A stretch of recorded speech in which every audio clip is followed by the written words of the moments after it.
Hello mga kamilings TV fan, this is Miling, you're tuned into Miling's TV. Kamusta po sila?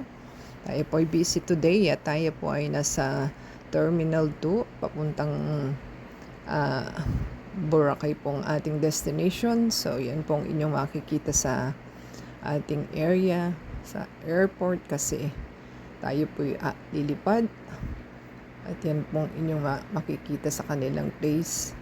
Same time ay po yung naka-voice over lamang, hindi po tayo pwede mag ano ng kanilang live kasi baka po may sagap tayong hindi kailangan, so ano po tayo, kakaroon tayo ng problema. So ayan na po, nakapasok na po tayo at mag-check in luggage na po yung ating gamit. So tayo po'y waiting. So yan po ang ating nakikita, ang nakapasok na ibon na gutom. So tayo po'y napagod kasi hindi po tayo nakatulog. So paggising natin, dire-diretso ang ating flight. At yan po ang ating katabi na ng ating ibon. At yan po ang tarmac. At tayo po'y papasok na. Na-delayed po ang ating flight ng 1 hour, 1.5. Meron yatang aksidente. So yan po ang ating experience. Kahit napakaaga mo, maghihintay ka pa rin. So malas mo lang kapag ang airplane mo ay maagang dumating. So tayo po'y na-experience ang ating delayed. So yan po ating gagawin. Papasok na po tayo. At na po ang ating airplane. At nag-aano na po ng instruction ng stewardess. Ayan po ang ating view sa ating flight. Namnamin po natin ang ating video for today. At tayo po'y second time po nating nag-flight. Ang una ko po is Cebu. So yan po ang ating next destination. So matagal po ang interval bago po tayo uli nakaalis. So tayo po'y bumabiyahe pa at tayo po'y nagbo-viewing sa ating airplane. Dapat po naka-silent mode. Airplane mode. So picture lang din po tayo para po makapture natin yung moment ng ating flight. So kung ikaw po hindi pa nakarating ng Boracay, ayan na po ang ating video na para ma-experience po nila.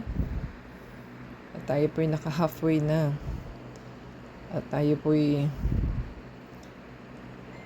ang flight po natin is parang 30 to 40 minutes or 50 minutes ang travel flight. Kaya sa pagod po natin, tayo po'y nakatulog sa ating biyahe.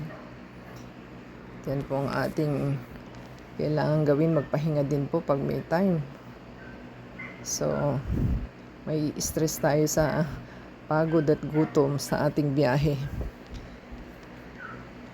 Kasi pag sakay po natin at tayo magta-transfer, hindi po tayo nakakain. So na-experience po natin na lipas gutom dahil dire-diretso po ang ating biyahe.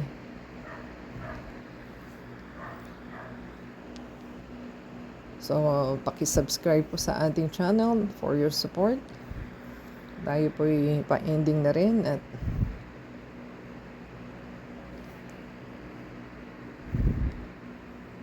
tayo po'y papalanding na rin kahit papaano. At yan po ang ating makikita sa ating view. So kung di pa po kayo nakakarating sa Boracay, ayan na po ang inyong experience na ating flight.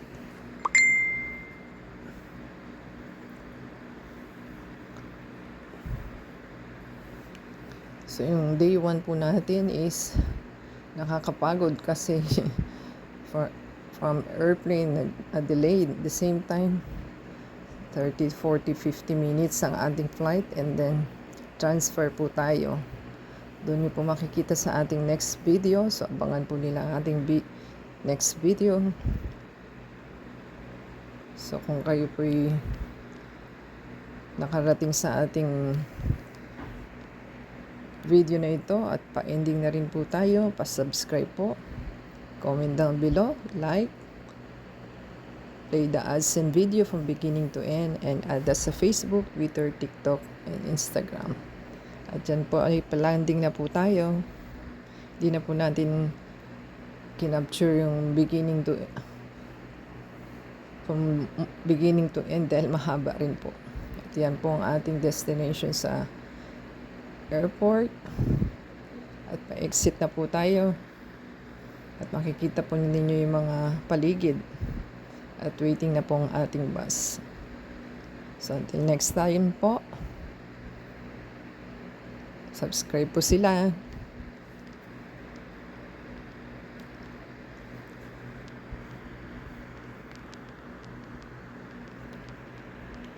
So until next time po, God bless everyone.